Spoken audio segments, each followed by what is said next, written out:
기본적으로 대기업이 안정적일 거다라는 좀 환상이 있는데 큰 회사 가면 내 커리어 다 완성되는 거지. 그거는 굉장히 위험한 생각인 것 같고요. 불필요한 기술 경험 채용 공고에 쓰는 거는 범죄다.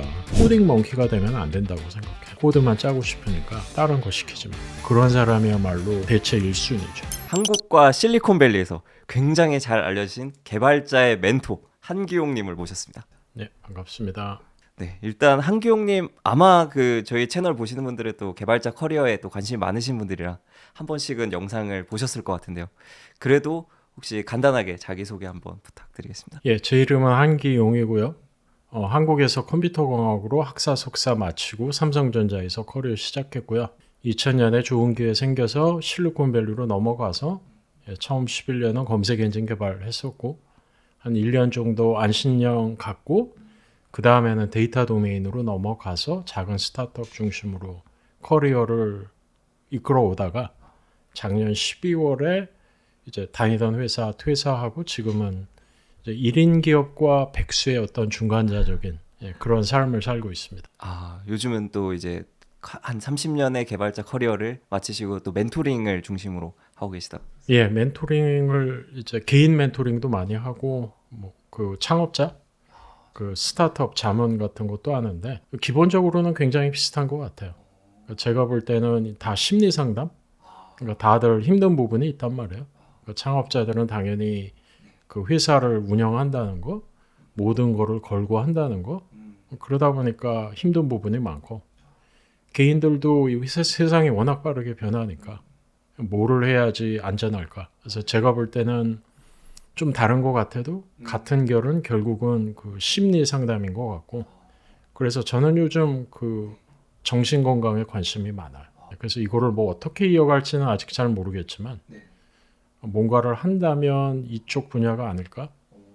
어떻게 이거를 더 구체화할지 그건 잘 모르겠어요. 워낙 이제 겪어오신 경험이나 그리고 심지어 그 스타트업 멘토링도 하고 계시다고 했는데 창업 경험도 또 있으셔가지고 창업도 뭐 망하긴 했지만 그래도 이제 몸에서 우러나오는 노하우가 엄청나실 것 같습니다. 네, 그래서 아마 이번 팟캐스트 때도 되게 좋은 말씀 많이 하실 텐데 아마 많은 분들이 도움을 받지 않을까 싶습니다.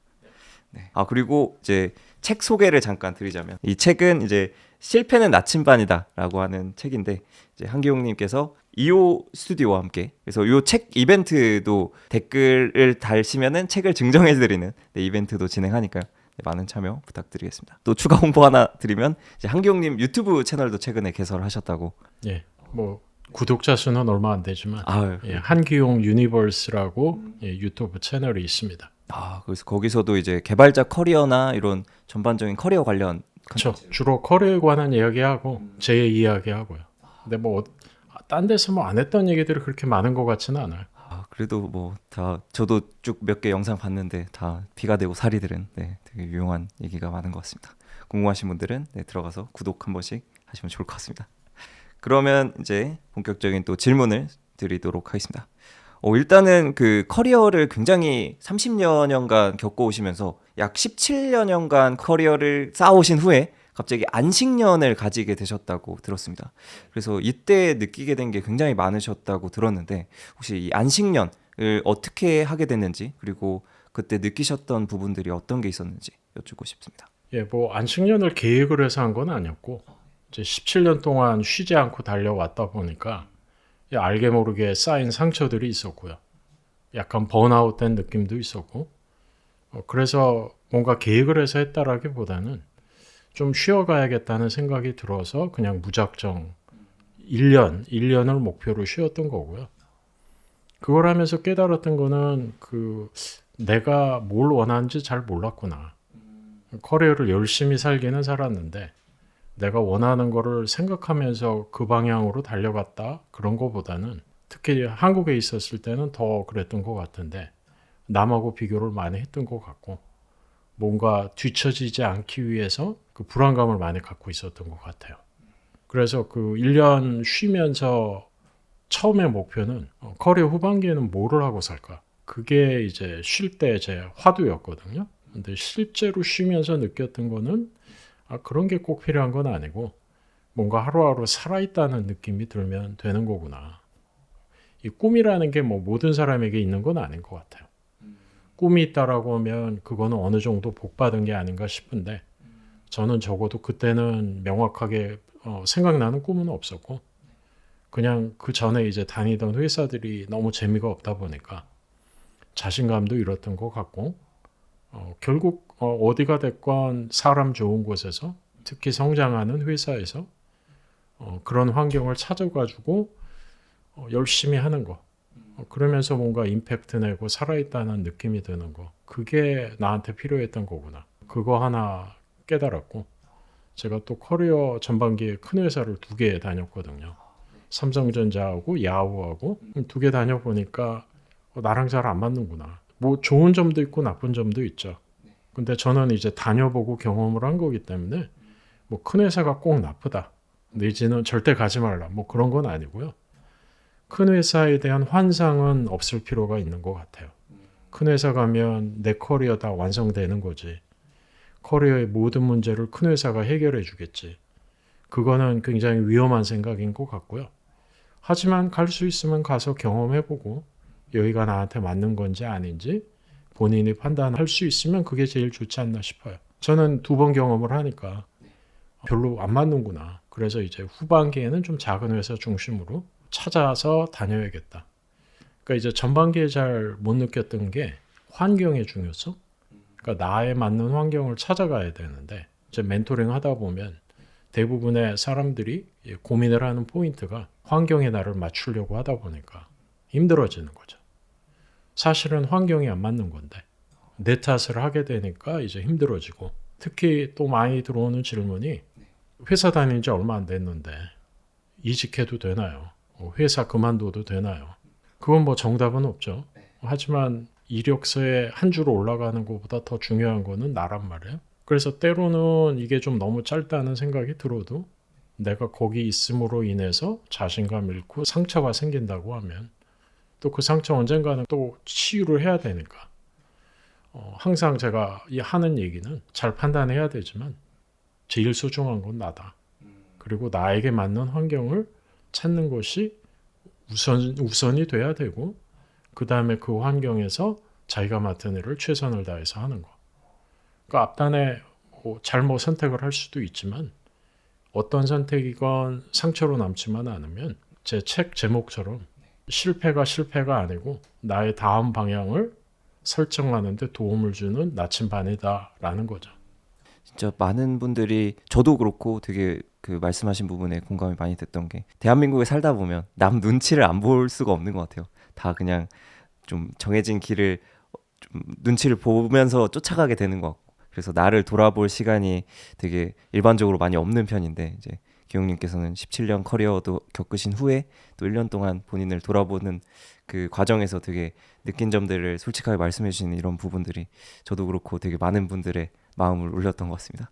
예, 근데 하나 좀 네. 덧붙이고 싶은 예. 거는 처음 노는 게 그렇게 기쁜 일은 아니에요. 굉장히 불안해요. 저도 뭐 처음 놀아본 거였기 때문에 7년간 또 처음 달려오셨는데 놀 때는 이게 이래도 되나? 나름대로 불안한 게 많았고 또 주변에서도 뭐 그렇게 놀아도 되냐? 뭐 그런 얘기도 듣고 했었기 때문에 마음은 편했지만 몸은 굉장히 편하지 않았어요. 한 처음 3달 정도는 그랬고 근데 이제 뭐 뒤에 또 얘기하겠지만 이 평판이라는 게 참 중요하구나. 평판을 좋게 만들면 이렇게 오히려 놀고 있을 때 생각지 못했던 기회들이 지인 추천 형태로 들어오더라는 거예요. 그래서 저는 뭐 어디에 있건 최선을 다해서 열심히 일하고 또 긍정적인 사람으로 팀플레이어가 되는 거. 그거는 본인을 위해서 정말로 필요한 거라고 생각해요. 그러면 이제 커리어를 굉장히 다양하게 또 길게 많이 그 겪어 오셨는데 여기서 이제 좋았던 회사와 안 좋았던 회사 이런 게 좀 명확하게 있으셨을 것 같아요. 그래서 각각 좀 좋았던 회사, 안 좋았던 회사의 특징이 어떻게 되는지 궁금합니다. 사실 뭐 좋게 시작했는데 시간이 지나면서 안 좋아진 케이스들도 있었고요. 뭐 야후 같은 경우가 처음 시작할 때는 괜찮았는데 구글이 등장하고 좋은 사람들이 나가면서 회사가 정치적으로 변하고 그런 거 보면서 느꼈던 거는 결국 좋은 회사는 성장하는 회사가 아닌가 싶어요. 회사가 성장을 해야 내 파이도 커지고 남의 파이를 뺏을 이유가 없죠. 성장하는 회사에서는 사람들이 다 나이스하거든요. 조금 안 좋은 일이 있어도 잘 참는데 회사가 성장을 멈추는 순간 온갖 종류의 문제들이 나오는구나. 그런 거를 깨달았었고요. 그래서 제가 볼 때 첫 번째는 회사가 성장을 하는 곳이냐 아니냐. 그래서 처음에 성장을 하는 곳이었어도 멈추는 순간 이상하게 변하기 시작하는 거고, 이제 그게 제가 첫 번째로 보는 조건이고요. 두 번째는 내 매니저가 누구냐. 뭐 실리콘밸리에서 그런 얘기 많이 하거든요. 매니저가 내 행복의 70%를 결정한다. 와, 70%나. 네. 그래서 어떤 사람하고 내가 일을 하느냐. 그것도 굉장히 중요한 것 같아요. 제가 야후 들어가기 전까지는 좋은 매니저를 만나본 적이 없었어요. 좋은 매니저라기보다는 뭐 나쁜 사람들도 없었지만 이렇게 내가 뭔가 보고 배울 만한 느낌이 든다는 사람은 없었는데 야후 들어가서 이런 사람이 좋은 매니저구나. 그런 어떤 매니저에 대한 역할 모델? 나도 저런 사람이 돼야겠다. 그런 사람을 봤던 것도 뭐 운이 좋았다면 운이 좋았던 것 같고요. 그러니까 사실 이런 게 다 많은 회사를 경험해봐야 어느 환경이 나한테 맞고 어떤 매니저가 나에게 맞는 매니저인지 알 수 있잖아요. 그래서 그런 측면에서는 좀 커리어 앞단에 다양한 경험 해보는 거 그거 굉장히 중요할 것 같고요. 그래서 이제 좋은 회사는 제가 볼 때 성장하는 회사이면서 내 매니저가 보고 배울 점이 많고 조직 내에서 힘이 있는 사람. 보고 배울 점만 많아서는 안 되는 것 같아요. 힘이 있어야지 내가 하는 일이 또 탄력을 받으니까. 어떻게 보면 이제 줄 잘 쓰는 거일 수도 있는데 그런 게 좀 아무래도 이런 거는 더 큰 회사일수록 더 그런 것 같고요. 작은 회사는 사람이 얼마 없기 때문에 이런 영향은 좀 덜 받는 것 같아요. 그래서 이런 부분도 큰 회사와 작은 회사가 장단점이 있지 않나 싶고요. 작은 스타트업은 이제 아무래도 창업자가 제일 중요하죠. 창업자가 어떤 사람이냐. 저는 독한 사람들을 좋아해요. 독한 사람들이 오래 버티고 사람에 관한 어려운 결정도 잘하고 또 주변에 있는 팀원들에게 바라는 게 많거든요. 그래서 같이 일하기는 힘들지만 그런 사람들이 어떻게든 결과를 내긴 내는구나. 그래서 제가 멘토링 할 때 많이 나오는 토픽이 또 이거거든요. 우리 대표님 일하기 힘들어요. 그게 오히려 독한 게 좋은 거다. 그건 뭐 본인이 판단을 해야 되는 부분이긴 하지만 그래도 뭔가 일하기가 너무 편한 스타트업 대표님보단 낫다. 어차피 내 시간과 노력을 들이는 건데 기왕이면은 열심히 하고 다른 사람에게도 기대하는 게 많은 창업자와 일을 하는 게 더 좋지 않나? 제가 7개 스타트업 다니면서 깨달은 거는 그러니까 결국은 성공하는 창업자가 좋은 창업자고 그 성공은 운이 좋아야 하는 건데 운이 좋으려면 오래 버텨야 되는 거고 오래 버티려면 결국 사람에 관한 결정 잘하고 그런 안 해봤던 거 해보고 주변에도 원하는 게 많고 그런 사람들이 잘하는구나. 그래서 이제 스타트업을 볼 때는 창업자가 어떤 사람인지 그 사람 그거를 좀 눈여겨보려고 하죠. 그 다음에 이제 커리어에서 이제 좋은 회사도 회사지만 이제 본인이 잘했던 경험과 또 어떤 일을 해서 후회됐던 경험도 굉장히 많으실 것 같은데요. 어떤 점이 좀 잘했던 경험이고 어떤 점이 좀 후회가 되는 경험인지 궁금합니다. 제가 잘했던 거는 이제 그때는 몰랐는데 돌이켜보면 잘했구나 싶은 거는 다양한 시작을 해본 거. 그러니까 이 시작도 기술이더라고요. 그러니까 많은 사람들은 생각만 하고 행동으로 못 옮기는데 저는 별로 생각 안 하고 했던 것들이 몇 개가 있거든요. 미국으로 넘어가는 것도 그랬고 창업을 했던 것도 그랬고 고민을 좀 하긴 했었지만 야후를 그만두고 쉬기로 했던 것도 잘한 결정이었고 생각을 오래 했으면 하기 힘들었을 것 같아요. 또한 그 과정에서 잘 안 된 것도 많았죠. 잘 안 된 것도 많았지만 제가 또 하나 잘하는 게 정신승리를 잘하거든요. 그래서 뭔가 잘 안 되면 실패했다라고 생각하기보다는 많이 배웠다. 그렇게 표현을 하는데 그래서 그런 부분들이 좋았던 것 같고 또 주변에 저를 서포트해 주는 사람들이 많았어요.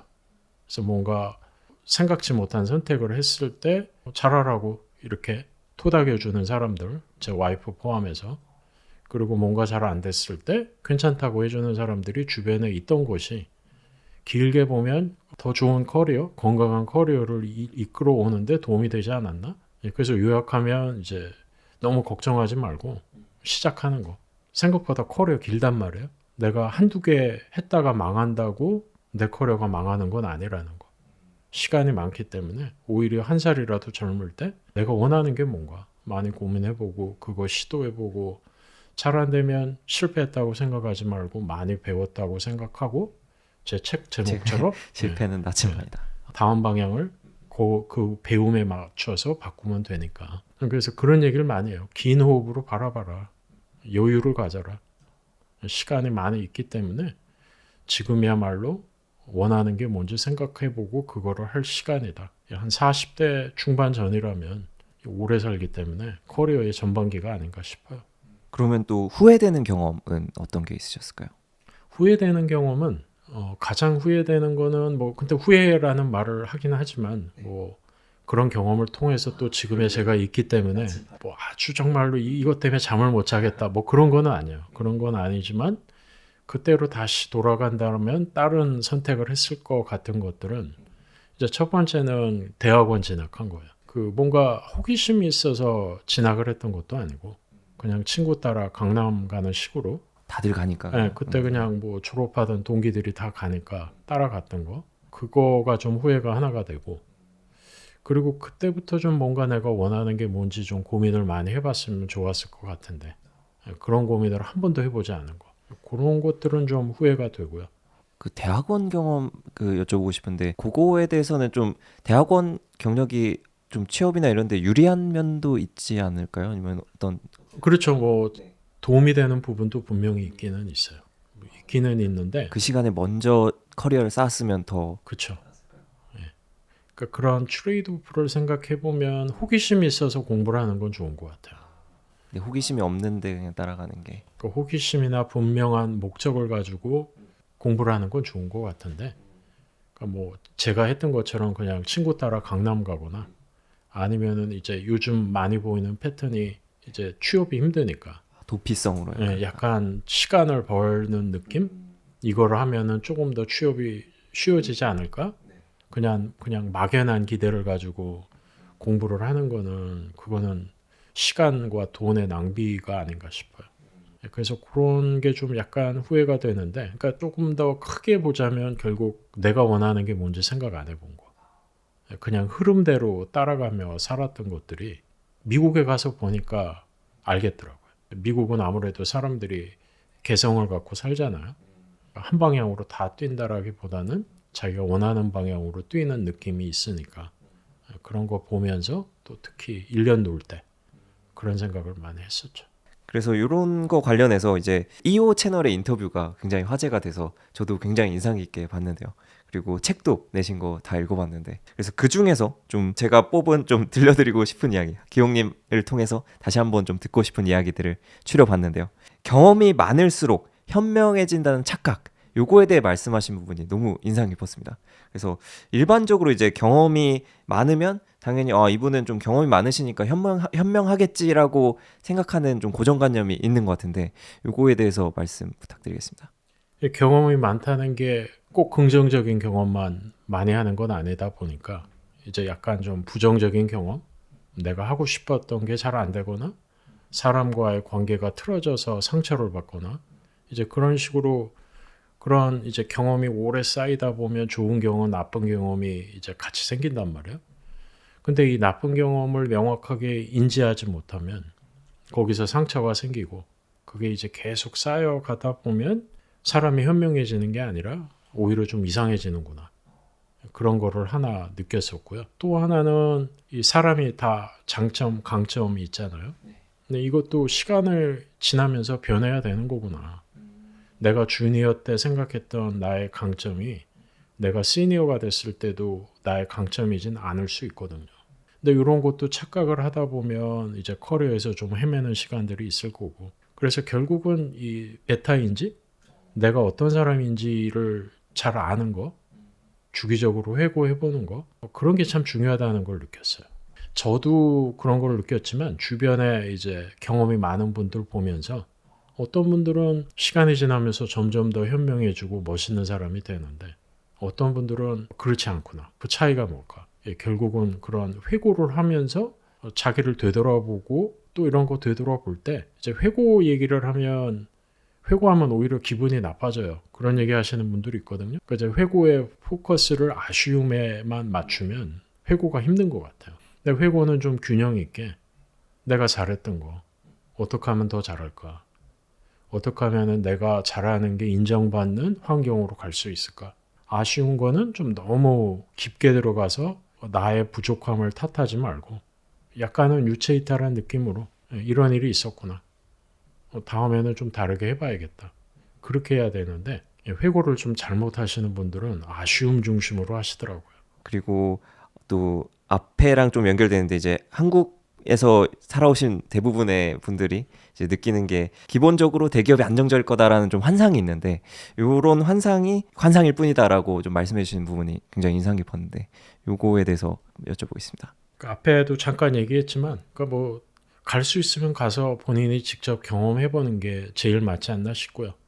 다만 이게 내 커리어를 완성시켜 줄 거라고 착각하면 안 된다는 거죠. 커리어를 완성시키는 거는 나 자신이지 회사가 나를 완성시켜 줄 수는 없단 말이에요. 대학교 수능 공부하듯이 내가 취업 준비를 2년, 3년 하면 큰 회사 갈 수 있을 거고 그러면은 내 커리어 거기서 완성할 거야. 그렇게 하면 안 된다는 거죠. 그 제가 이 얘기를 왜 하냐면 취업 준비하시는 분들하고 제가 이야기를 많이 하거든요.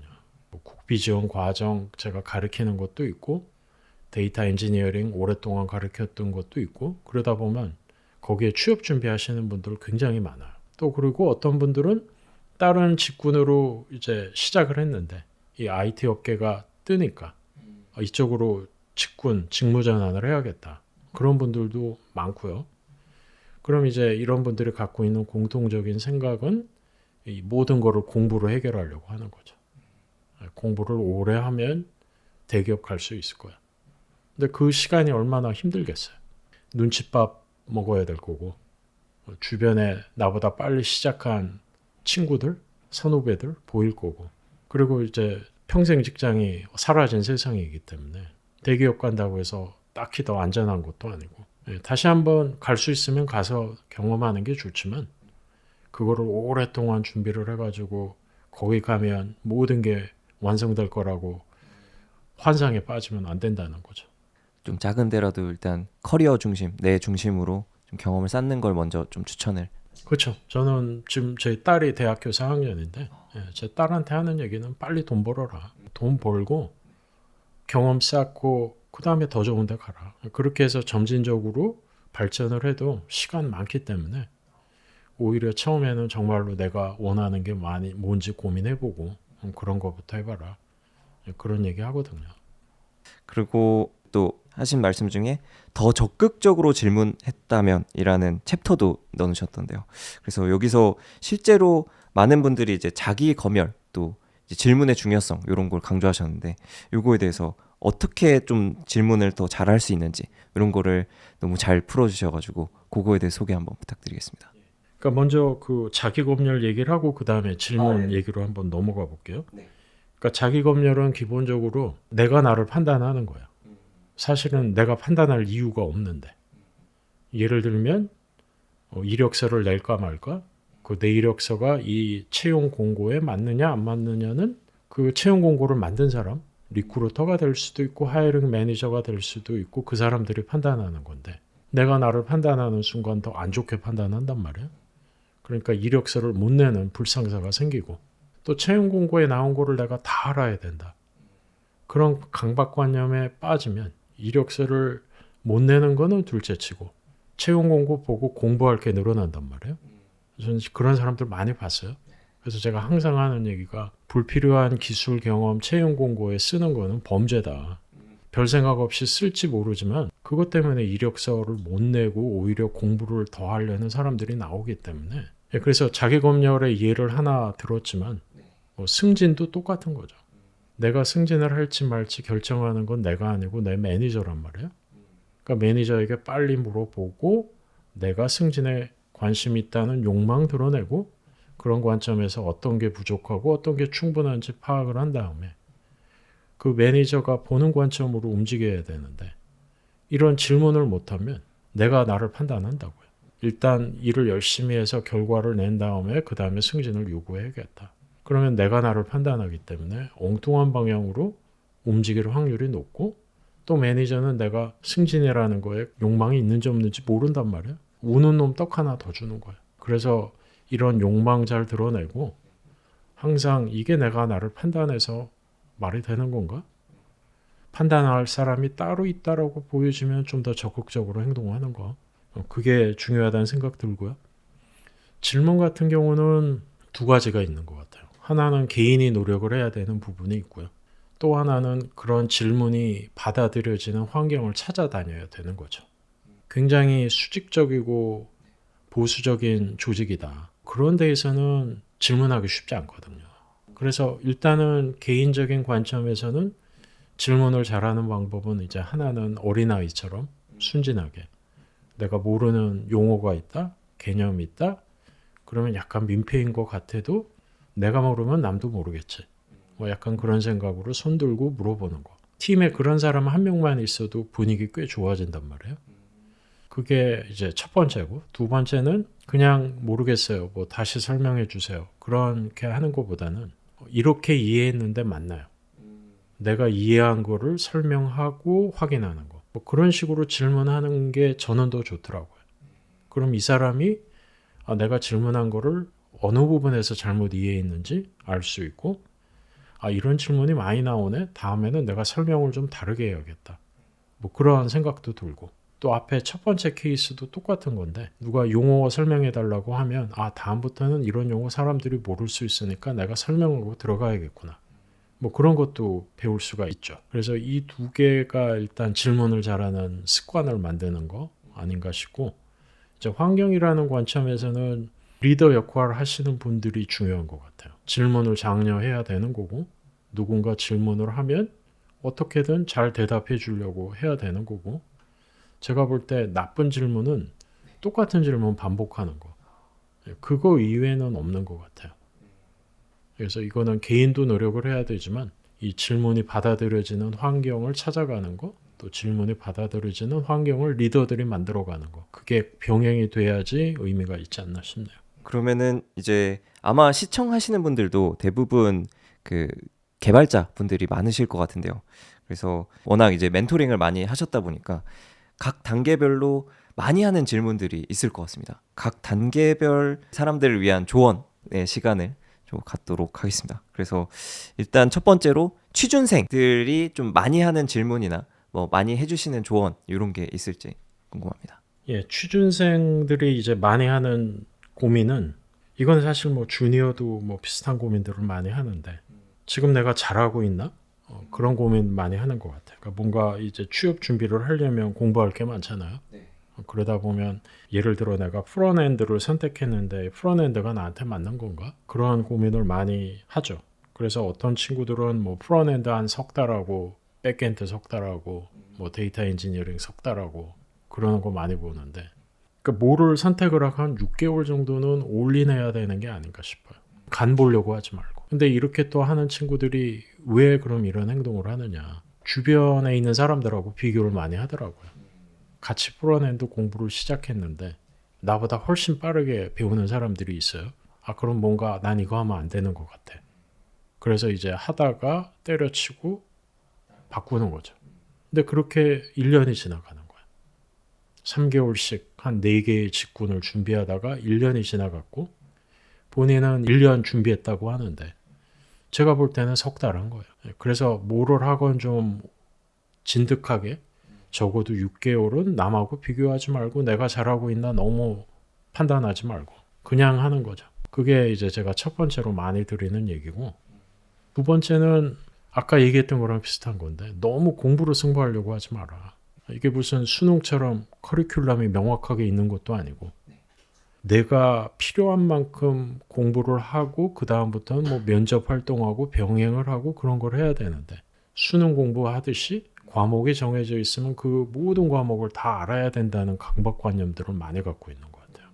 그래서 다 끝내고 하겠다 약간 이렇게. 근데 그것도 비교 대상이 약간 시니어들이 알아야 될 것도 내가 알아야 되는 것처럼. 그래서 그런 부분들이 좀 안타까운 부분이 많죠. 그러니까 이게 커리어라는 거는 수능처럼 뭐 몇 년 공부해서 시험 보고 대학 간 다음에 끝나는 게 아니란 말이에요. 40년, 50년 동안 연속적으로 흘러가는 건데.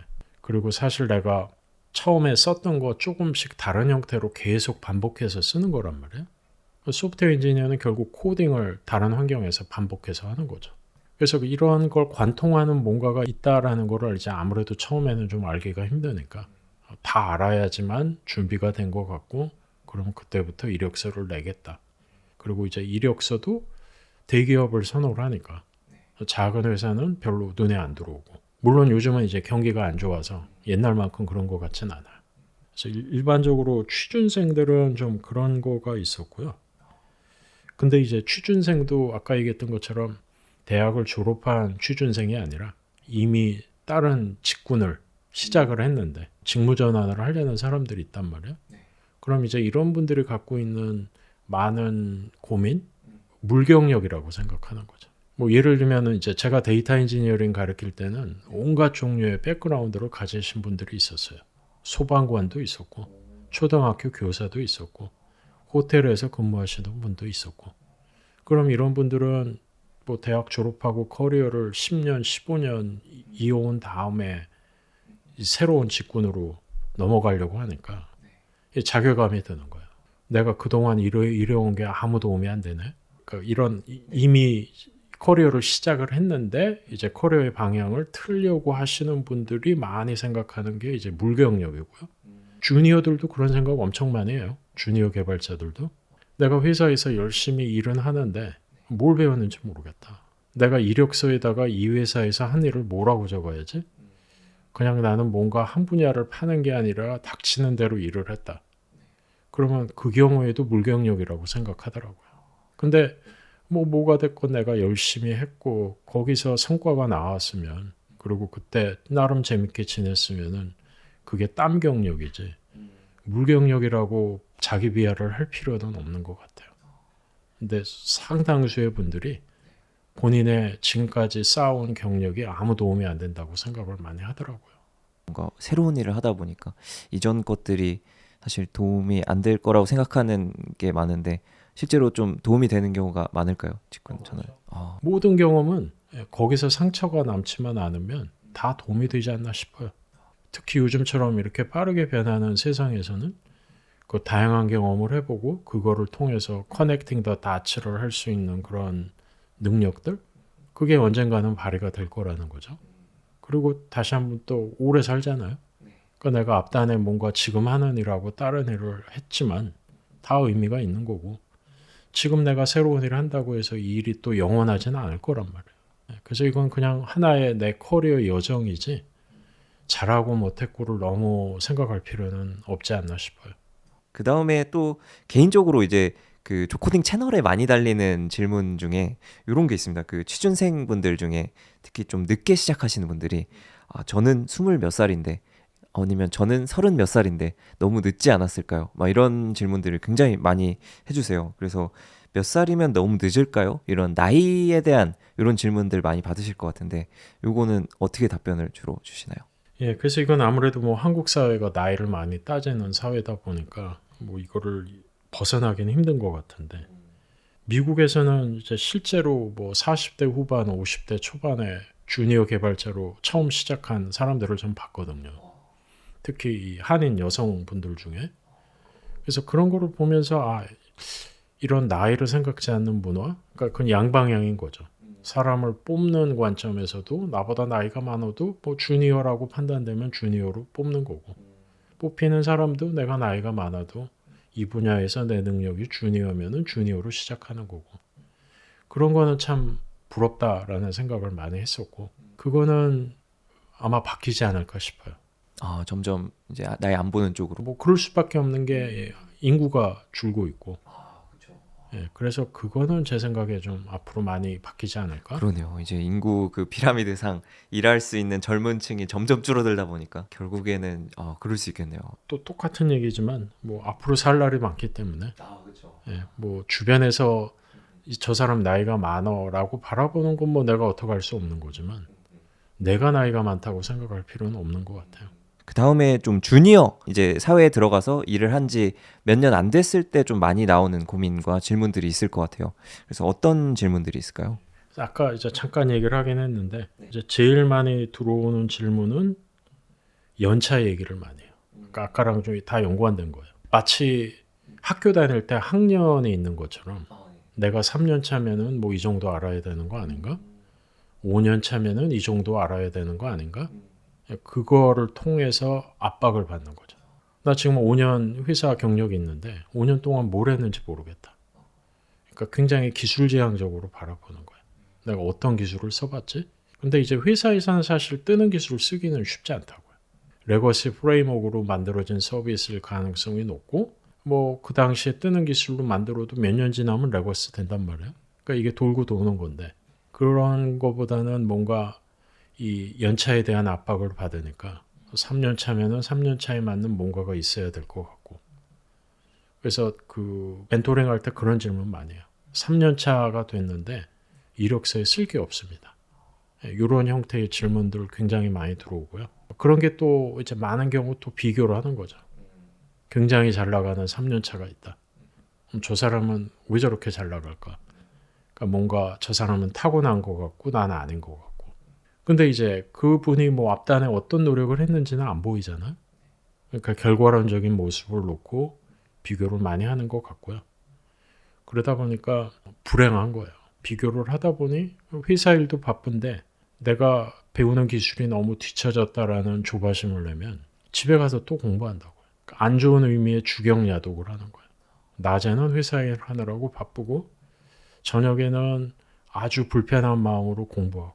근데 그런 공부를 해도 이게 호기심으로 하는 것도 아니고 회사에서 필요해서 하는 것도 아니니까 오래 기억을 할 수가 없죠.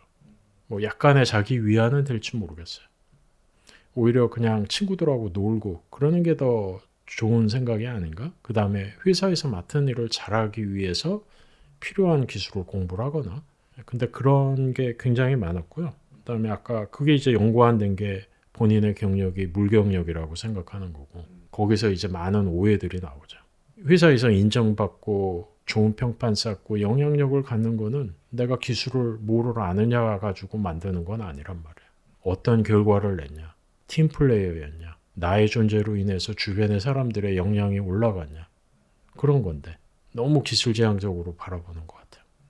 요거는 이제 시니어 쪽이랑도 좀 연결이 되는 부분이 있을 것 같아요. 그래서 시니어를 위한 조언으로 일단 넘어가자면 기술적인 부분보다 영향력이 더 중요하다. 요 말씀을 해주셨어요. 그래서 요거에 대한 좀 더 구체적인 이야기 좀 들어볼 수 있을까요? 예, 이게 너무 기술적으로 들어가기 시작하면 일단 인생이 고달프죠. 새로운 기술이 계속 나온단 말이에요. 그럼 그거 쫓아다니느라고 정신이 없어요. 제가 삼성전자 다닐 때 그랬어요. 별로 그렇게 행복하지 않았던 것 같고. 그러니까 오히려 지금 내가 서 있는 현재에 집중하는 거. 그래서 이제 나에게 맞는 환경을 찾는 게 중요한 것 같아요. 나에게 맞는 환경 찾아서 현재에 집중하면서 내가 맡은 일을 성취하는 경험. 좋은 동료들과 일을 하면서 인정받고 그 사람들이 나랑 또 나중에 일하고 싶은 그런 사람이 내가 되는 거. 그런 것들이 길게 보면 훨씬 더 도움이 되는 건데 아무래도 뭐 시니어라고 해도 경력이 아주 많지 않으면 잘 모르죠. 이런 얘기를 들어봤을 확률도 좀 낮고 결국은 뭔가 소프트웨어 개발자라면 저는 코딩 멍키가 되면 안 된다고 생각해요. 내가 컴퓨터 앞에 앉아서 나는 코드만 짜고 싶으니까 다른 거 시키지 마. 그런 사람이야말로 대체 1순위죠. 코딩 잘하는 주니어들 생기면 바로 대체되는 거죠. 시니어니까 연봉도 많이 받죠. 또 시니어이기 때문에 말도 잘 안 들어요. 오히려 말 잘 듣고 코딩 훨씬 더 빠르게 하는 주니어들이 더 좋은 후보가 될 수 있는 거고 또 요즘처럼 챗GPT, 코파일럿 같은 게 코드를 잘 만들어주는 환경에서는 더 그렇죠. 그래서 저는 레벨이 올라갈수록 그 의사소통 능력이 중요하다고 생각하고요. 그 다음에 좋은 평판을 바탕으로 나의 존재로 인해서 내 주변의 사람들의 역량이 올라가는 그런 사람이 돼야 된다는 거고 그러니까 개발자로서는 그냥 코딩만 하지 말고 시스템 디자인도 하고 주니어들 코드 리뷰에서 그 사람들 코딩 능력 올려주고 CI/CD 프로세스 같은 거 없다라고 하면 뭐 필요한 시점에 도입해서 전체적으로 자동화하고 또 누군가 신입이 들어왔을 때 헤매고 있다. 뭐 따뜻한 말 한마디 해주고 도와주고.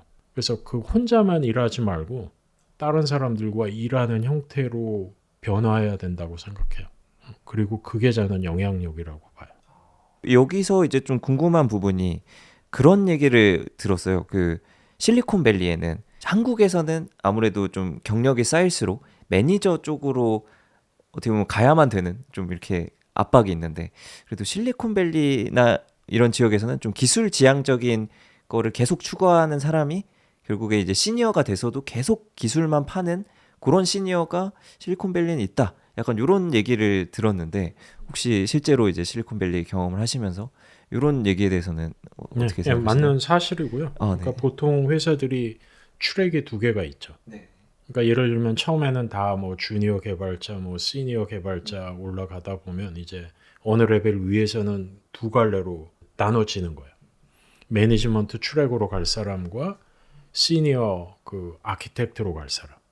그래서 이 시니어 아키텍트로 가는 사람은 아까 얘기했던 시스템 디자인 같은 걸 한다든지 굉장히 복잡한 시스템에 생긴 버그를 픽스한다든지. 근데 이제 이 시니어 이 아키텍트 트랙으로 가서 계속 기술을 파는 사람들도 혼자서 일을 하는 사람들은 아닌 거예요. 기본적으로 영향력이라는 거를 다른 형태로 발휘하는 거죠. 매니지먼트 트랙으로 가면 영향력이라는 게 결국 좋은 사람 채용하고 그 사람들한테 피드백 잘 주고 성과에 맞게 보상해주고 결정 잘하고 이제 그러는 게 매니저로서의 어떤 역량이고 영향력이라면 시니어 아키텍트로 갔을 때는 이제 비슷하게 기술적인 부분에서 다른 개발자들에게 모범이 되고 이 사람들이 뭔가 잘못 과정을 하고 있을 때 그거 고쳐주고. 그래서 저는 야후 때 그런 걸 많이 봤어요.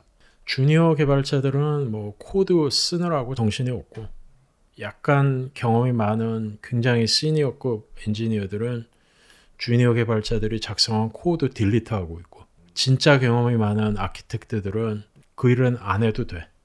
일을 없애더라고요. 그래서 그게 경험에 따라서 굉장히 다른 영향을 가져오는구나. 혹시 또 시니어 쪽에서 좀 더 또 다른 자주 들어오는 질문이나 이런 게 있을까요? 예, 시니어급이 되면 이제 그때부터는 기술적인 역량 말고 영향력이 중요하다는 얘기도 했지만 그것만큼 또 중요한 게 상황이 바뀌면서 내 장점이 더 이상 장점이 아닌 거를 인지하고 있느냐. 그것도 중요한 것 같아요. 커리어 초반에는 뭐 예를 들면 완벽주의, 제가 예를 많이 드는 게 완벽주의인데 완벽주의를 갖고 있으면 이제 일을 뭐 깔끔하게 하고 하니까 인정을 받겠죠. 하지만 내가 시니어가 되고 뭐 프로젝트를 리딩을 하고 매니저가 됐다. 근데 여전히 완벽주의에 빠져 있으면 중요한 일을 우선순위를 따져서 중요한 일을 열심히 하는 게 아니라 모든 일을 열심히 할 가능성이 있고 뭔가 남들한테 욕먹기 싫으니까 완벽주의라는 미명 아래 시간을 끄는 거죠. 그럼 이제 그때부터는 그 완벽주의가 더 이상 나의 성공 방정식이 아니란 말이에요. 근데 이거를 아는 사람들이 별로 없어요. 저도 그랬고. 그래서 이 특히 시니어가 되고 레벨이 올라가기 시작하면 특히 승진을 하거나 회사를 옮기거나 중요한 프로젝트를 맡았을 때 내 장점은 무엇인가? 그리고 이 장점이 지금 상황에서도 장점인가? 그런 거를 생각해 봐야지 본인의 행동이 바뀐단 말이에요. 그래서 요거는 또 뭐 영향력하고도 뭐 약간 연관은 되지만 결국은 또 메타인지가 아닌가 싶어요. 모든 취준생부터 주니어, 시니어까지 되게 모든 분들을 위한 되게 다양한 좋은 말씀 너무 감사드립니다. 그 다음에 이제 가장 또 요즘에 많이 화두가 되고 있는 질문을 좀 드리고 싶은데요. 인공지능 시대에 따라서 이제 개발자들의 역할이 좀 변화하고 있는 이런 모습들이 보여지고 있는데 심지어 최근에는 이제 엔비디아의 CEO 젠슨 황이 그 인터뷰 자리에 나와서 이제 코딩을 배울 필요가 없다. 이런 말을 한 적이 있어서 이게 굉장히 화제가 됐는데요. 요거에 대한 기용님의 생각이 궁금합니다. 예, 저는 코딩이 필요 없다라기보다는 지금 우리가 알고 있는 코딩의 모양이 굉장히 많이 바뀌지 않을까? 그런 생각을 첫 번째로 하게 되고요. 이런 AI가 발전을 하다 보니까 전보다는 좀 코딩을 좀 덜 해야 되는 건 맞는 것 같아요. 그리고 이게 급속하게 발전을 할 거기 때문에 많은 부분이 바뀔 것 같은데 또 그런 변화 때문에 지금은 개발자를 채용하지 않는 회사들도 더 채용을 하게 되지 않을까. 그러니까 오프라인 기반으로 돌아가는 회사들은 디지털 트랜스포메이션이 안 돼 있기 때문에 개발자를 뽑아도 활용을 못 하거든요.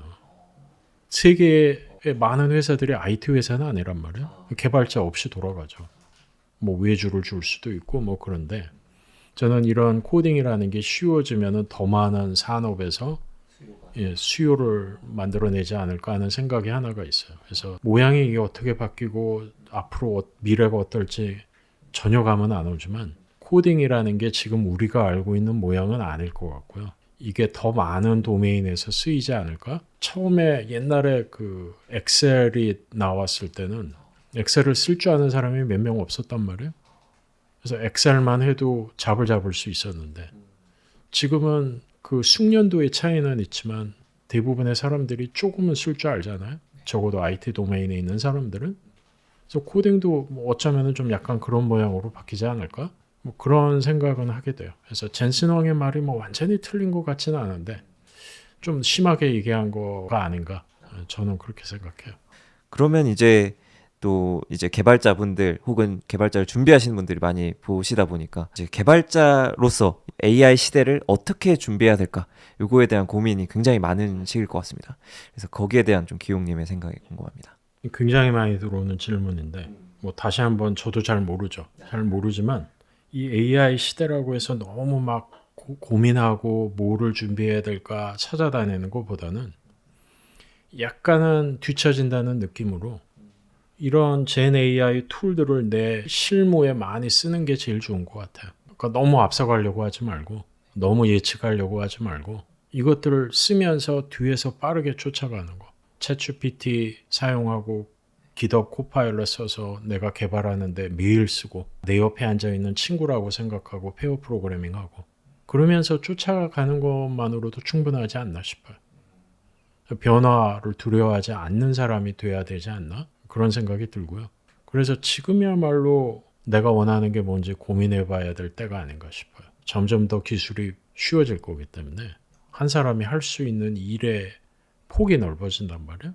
전에는 한 팀이 했어야 될 일을 한 사람이 충분히 할 수 있는 세상이 올 것 같아서 지금이야말로 더 내가 원하는 게 뭔가 고민해보고 한 살이라도 젊을 때 한번 도전해보고 뭐 잘 안 되면 뭐 배웠나 생각하고 방향 바꾸고 그래서 제가 해주는 얘기는 이제 방금 얘기했던 그런 형태로 조금 뒤처진다는 느낌으로 살아라. 너무 앞서가려고 하면 알기도 힘들고 스트레스 받고 포모에 빠지는 거잖아요. 그 다음에는 이제 채팅으로도 혹시 궁금한 내용이 있다면 질문을 추가로 한번 받아보도록 하겠습니다. 다음 달에 주니어 개발자로서 실리콘밸리로 넘어가는데 외국인으로서 차별받거나 적응에 힘들었던 점이 있으셨는지 궁금합니다. 라고 채팅 남겨주셨습니다. 혹시 이런 게 있으셨을까요? 저는 24년 살면서 이렇게 딱히 차별받았다는 느낌을 받아본 적은 없어요. 그리고 실리콘밸리가 영어가 모국어 아닌 사람들이 굉장히 많거든요. 그래서 실리콘밸리 회사 상상을 잘못하시면 영어가 네이티브인 사람들이 영어로 막 일을 할 것 같지만 사실은 영어 못하는 사람들끼리 영어로 일을 하는 경우가 더 많아요. 중국 친구들 굉장히 많고 인도 친구들도 많죠. 인도 친구들은 영어 잘하죠. 하지만 그 발음이 액센트가 심하기 때문에 약간 만만하게 느껴져요. 그래서 언어가 약간 문제는 될 수 있지만 약간 얼굴이 두꺼울 필요가 있어요. 만약에 영어가 아직 좀 불편하다? 그러면 영어 공부를 들리는 대로 따라하는 거? 미러링 한다고 하나요? 미러링 같은 거 하면서 듣는 연습을 먼저 하는 게 저한테는 더 도움이 됐어요. 들려야지 의사소통도 하고 들린 만큼 말도 할 수 있더라고요. 그래서 그거 좀 고민해 보시고 그 다음에 질문 잘하는 거, 자기 검열하지 않는 거. 실리콘밸리는 자기 검열 안 하는 사람들 투성이라고요.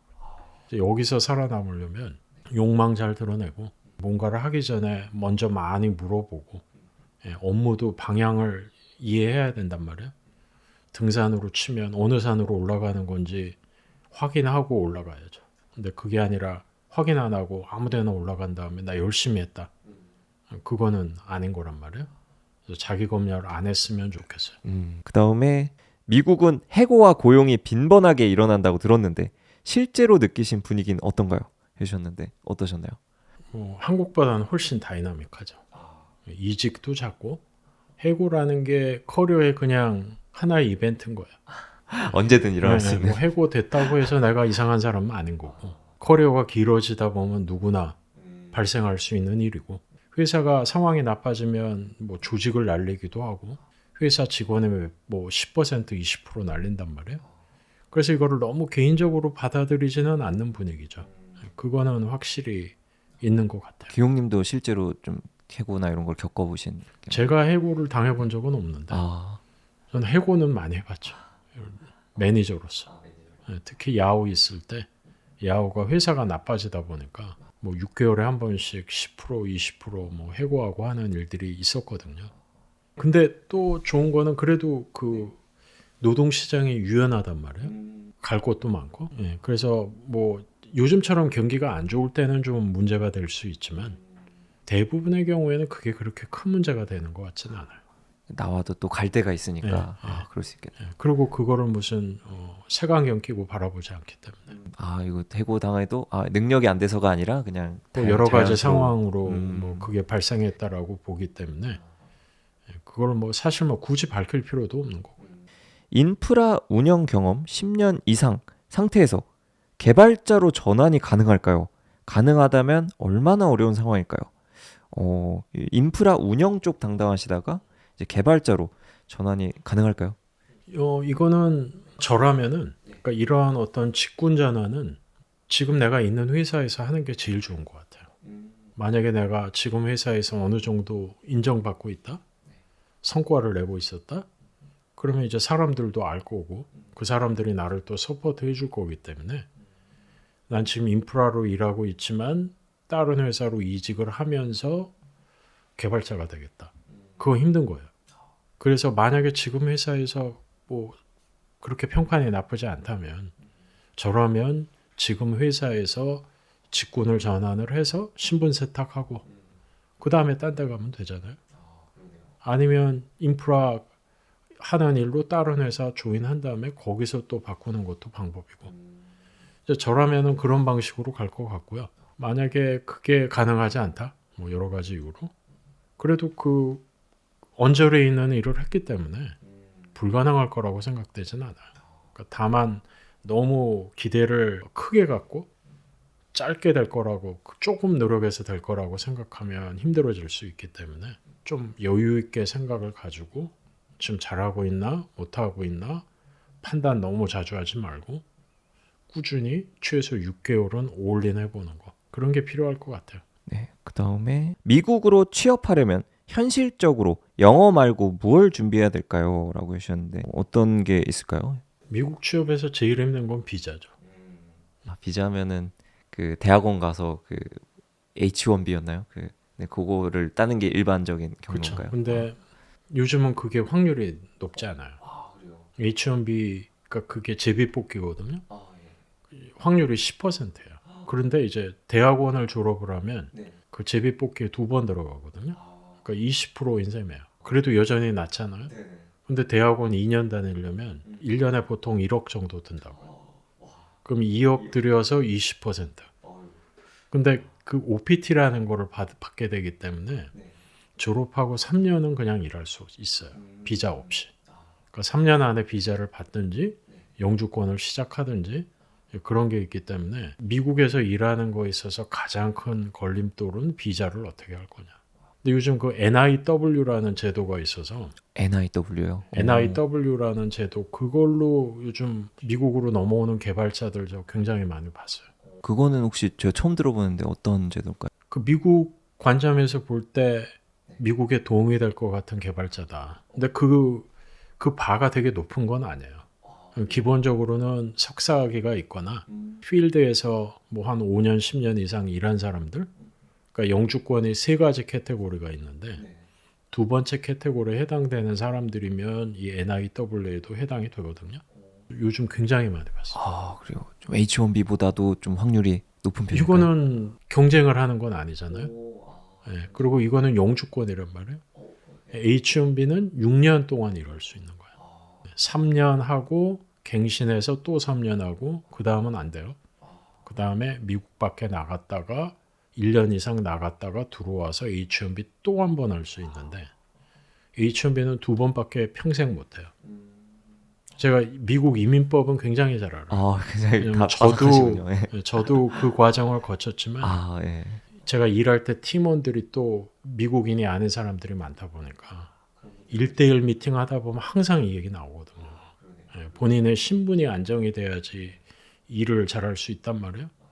그럼 야후나 뭐 유대미나 팀원들 맨날 이 얘기하니까 이민법 변호사랑도 뭐 같이 이야기하고 하면서 전문가가 되셨군요. 본의 아니게 많이 알게 됐죠. 아, 그렇군요. 아, 저 NIW. 네, 그거는 저도 처음 들었는데 그 미국으로 가실 분들은 또 참고해 주시면 좋을 것 같습니다.